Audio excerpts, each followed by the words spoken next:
ঢেকিয়াজুলি ৰাজচক্ৰ এলেকাৰ খামফ্ৰাম চেণ্টাৰত আজি অডিটৰিয়াম নিৰ্মাণৰ আধাৰশিলা স্থাপন বিটিআৰৰ প্ৰধান প্ৰমোদ বৰৰ।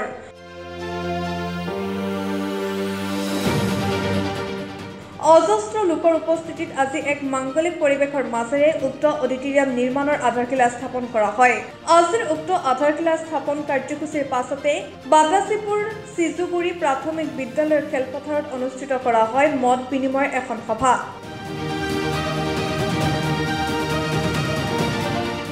উক্ত মত বিনিময় সভাত বিটিআৰ প্ৰধান প্ৰমোদ বৰৰ লগতে উপস্থিত থাকে বিটিআৰৰ EM নীলু স্বৰ্গীয়াৰী, বিটিআৰৰ প্ৰাক্তন উপ কাৰ্যবাহী সদস্য খাম্ফা বৰগয়াৰী, তামুলপুৰ বিধানসভা সমষ্টিৰ প্ৰাক্তন বিধায়ক চন্দী বসুমতাৰী, নিখিল বড়ো ছাত্ৰ সন্থাৰ কেন্দ্ৰীয় মুখ্য উপদেষ্টা কুসুম স্বৰ্গীয়াৰী, নিখিল বড়ো ছাত্ৰ সন্থাৰ মুখপাত্ৰ অভিত নাৰ্জাৰী, নিখিল বড়ো ছাত্ৰ সন্থাৰ শোণিতপুৰ জিলাৰ সভাপতি ইনুছ মুছাহাৰী, জিলা সমিতিৰ অন্যান্য বিষয়ববীয়াৰ লগতে এপছুৰ উত্তৰ ঢেকিয়াজুলি আঞ্চলিক সমিতিৰ সভাপতি বিলাম বসুমতাৰী, সাধাৰণ সম্পাদক অঞ্জুমা ব্ৰহ্ম আৰু স্থানীয় ৰাইজ উপস্থিত থাকে।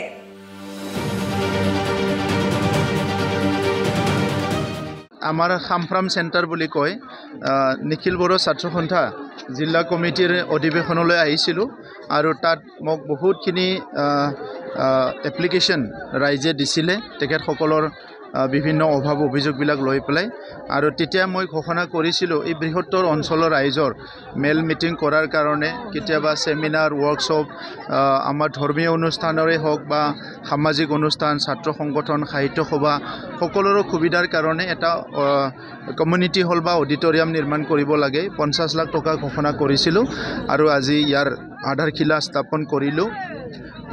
আমাৰ মন্ত্ৰী অশোক সিংঘল ডাঙৰীয়া এই এৰিয়াৰে বিধায়ক হয়, কিন্তু তেখেতে আজি আমাৰ এছেম্বলি চলি আছে কাৰণে আহিব পৰা নাই। মই তেখেতৰ লগত কথা পাতিছোঁ। আজি ইয়াৰ আধাৰশিলা স্থাপন হ'ল আৰু আমি চেষ্টা কৰিছোঁ 1 মাহৰ ভিতৰতে কাম আৰম্ভ হ'ব লাগে আৰু ধুনীয়াকৈ এটা অডিটৰিয়াম নিৰ্মাণ হয়। ইয়াৰ বাহিৰে আজি বাথু মন্দিৰৰ আধাৰশিলা স্থাপন কৰা আৰু বিভিন্ন স্কুলত আমি 10 লাখ টকা দিছোঁ অলপ স্কুলবিলাক মেৰামতি কৰা ভালকৈ বনাই ল'ব পাৰে।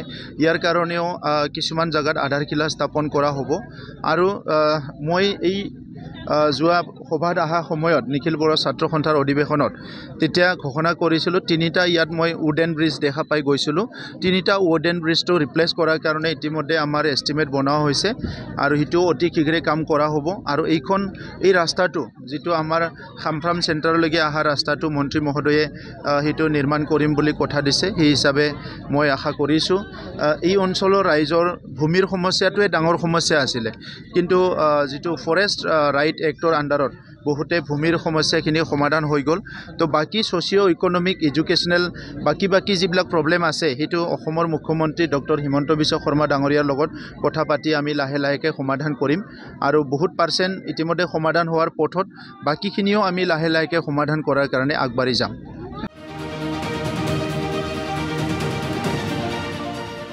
ঢেকিয়াজুলিৰ পৰা প্ৰশান্ত বিশ্বৰ ৰিপৰ্ট ৰিপাব্লিক ইনি।